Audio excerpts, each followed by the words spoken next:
everyone. Welcome to the Shelly Panzarella Show. I'm Shelly Panzarella, and I am so glad you're joining me today because we're going to dive into a topic that's polarizing, confusing, and for many of you, incredibly stressful. If you've been on social media lately, or maybe you've been scrolling through your podcast feed, you've probably noticed a massive high-stakes divide in the world of personal finance. It's a debate that touches the very core of the American dream: to buy or not to buy. Recently, Stephen Bartlett hosted two separate, incredibly powerful interviews on the Diary of a CEO. If your goal is to become financially independent at a young age, this is a very controversial thing to say. And you rent in your 20s and you rent in your 30s, you're going to turn around in your 40s and having not built any net worth. These weren't just casual chats. They were deep dives into the philosophies of two men who represent polar opposite financial religions. On one side, you have David Bach, the author of Automatic Millionaire. David is a legend in our industry, and he argues that real estate is the foundational pillar of wealth. He says that if you aren't a homeowner, you really aren't in the game of building wealth. On one side, you have David Bach, the author of The Automatic Millionaire. David is a legend in our industry. He argues that real estate is a foundational pillar of wealth. He says that if you aren't a homeowner, you aren't really in the game of building a legacy. He believes that homeownership is the escalator to financial freedom because it forces you to save and build equity. Then on the other side, you have J.L. Collins, author of The Simple Path to Wealth. Now, J.L. is equally brilliant, but he couldn't disagree more with David Bach. He calls homeownership a cultural trap. He calls a house an unproductive asset that anchors your capital and drains your cash through maintenance, taxes, and interest. He argues that you're essentially a fool to buy a house when you could just rent and dump all the extra cash into a low-cost stock market index fund. So when I heard these two episodes, I knew I had to sit down in front of this microphone and speak to you. Because here's the problem. Both of these men are talking from a 30,000-foot national view. They aren't here in Las Vegas Valley. They aren't looking at our specific inventory levels. They aren't looking at specific tax laws or our incredible evolution from a gambling town into a professional sports and tech powerhouse. I'm stepping in today to referee this fight, and I'm doing it with a perspective that most people in the mortgage or real estate world simply just don't have.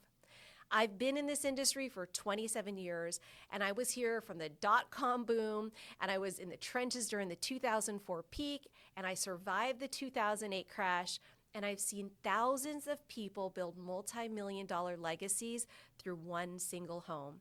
And I've also seen them lose it all because they didn't have a plan. So today, I'm going to tell you why I think David is right, where JL has a very, very valid point you shouldn't ignore, and why my clarity framework is the only way to actually win in today's 2026 market.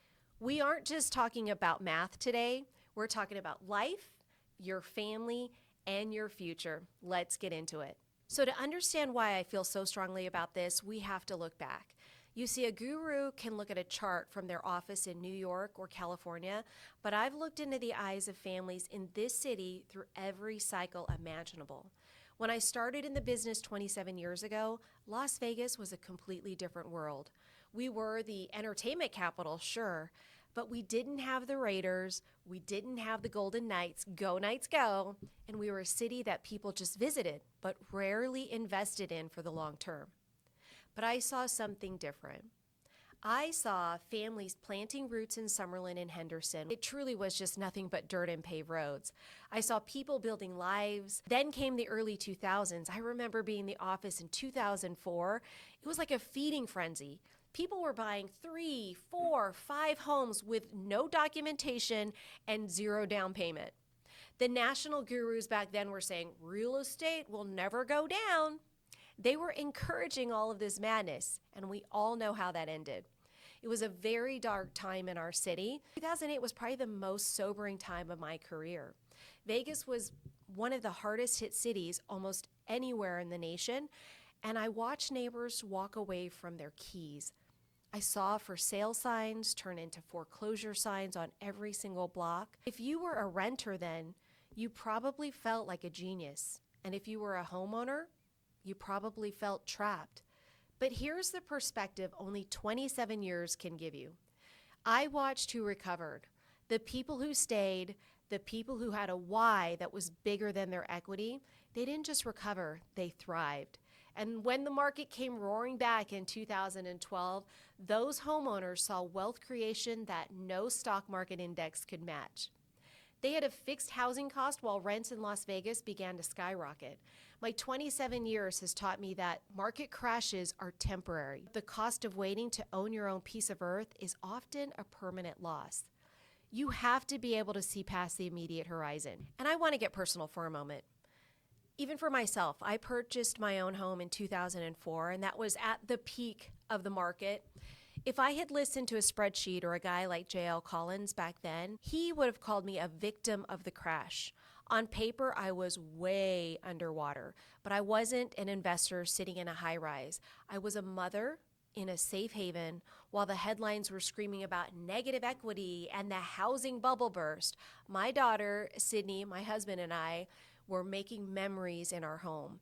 She was making memories in her bedroom. She was attending a stable school. We had a yard, a pool, a dog where we can hang out and enjoy. We had security. The home provided a return on environment that you cannot quantify on a tax return. If I'd been renting them during the 2008 crisis, perhaps my landlord could have been the one in foreclosure. I could have been forced to move, to pull Sydney out of her school, and to pay higher rent in a more unstable environment. Ownership is about control. It's about being the master of your own domain.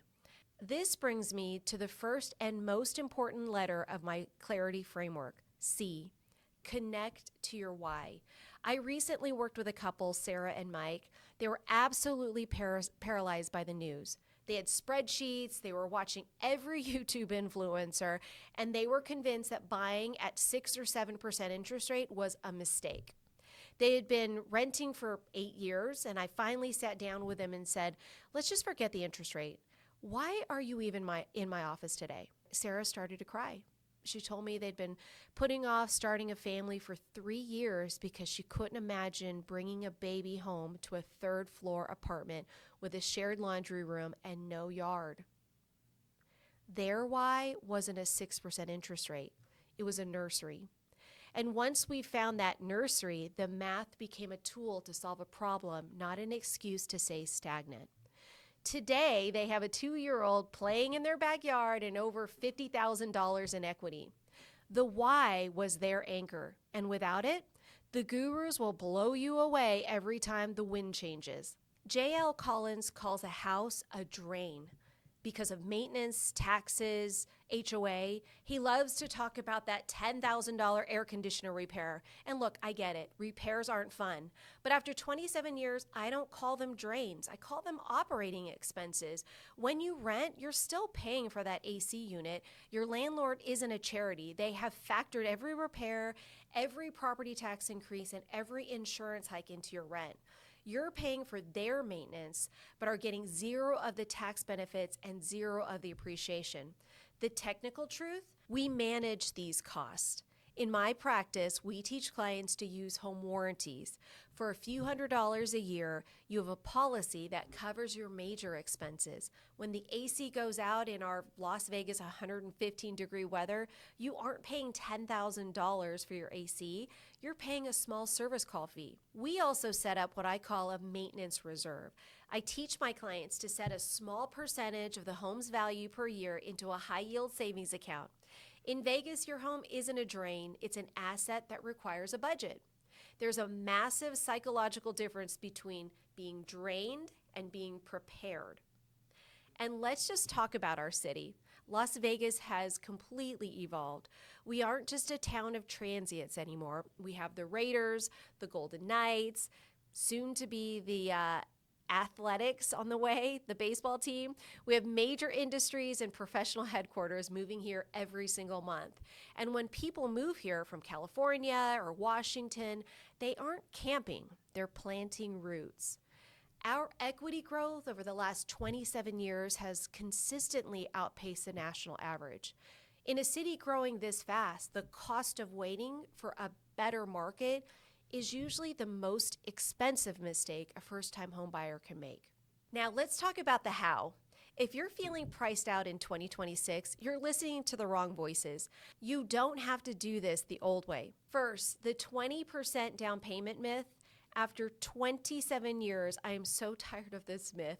Most of my first-time home buyers today are putting 3.5%, or 5% down. On a $470,000 home, that's about $16,500, not $94,000. If you want to wait to save $94,000, the house would probably be close to $600,000 by the time you get there. The second thing I want to talk about is the 401k seed. I want you to hear me on this. Many of you have money sitting in a 401k that you can't touch for 30 years, but you can take a primary residence loan against it. You're not withdrawing it, you're borrowing from yourself. You pay yourself back the interest. You're moving your wealth from the paper market into the Vegas dirt market.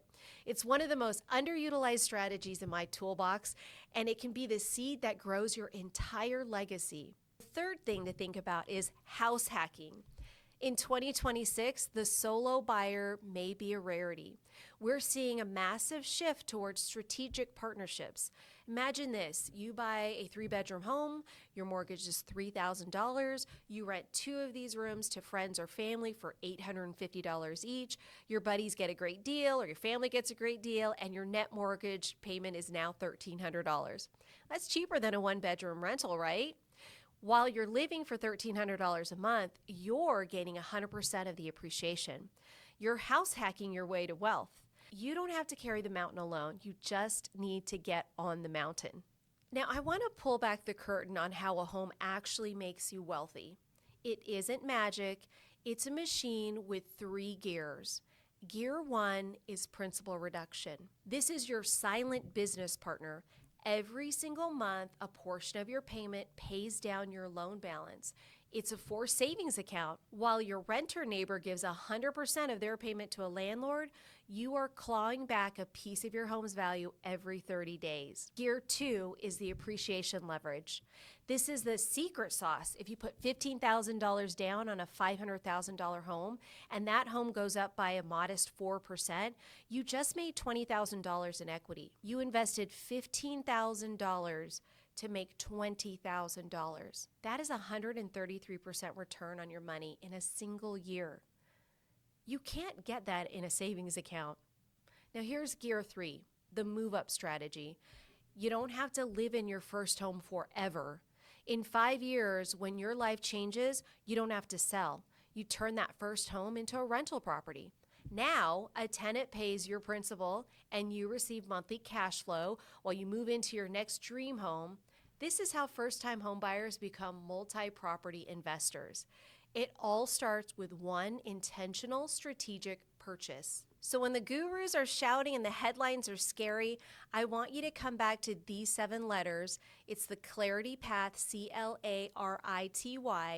C is to connect to your why, maybe the nursery versus the spreadsheet. L is look at the numbers.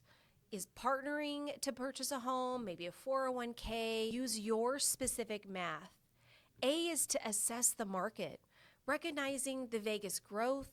This might be actually a buyer reset time now. And R is to review your readiness, preparing your mind and your budget for buying a home. I is intentional preparation, planning for the operational expenses. And T is to trust the process.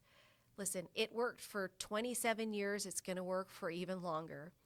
And Y is you. You are not alone. I believe David Bach is right about the wealth. J.L. Collins is right about the discipline. But after 27 years, I know that ownership is the only way to truly control your future in this city. If you want to run your numbers, not a guru's numbers, reach out for a Clarity Discovery call. 15 minutes at best. Just you and me, no pressure, just a plan. I'm Shelly Panzarella. Let's get you home.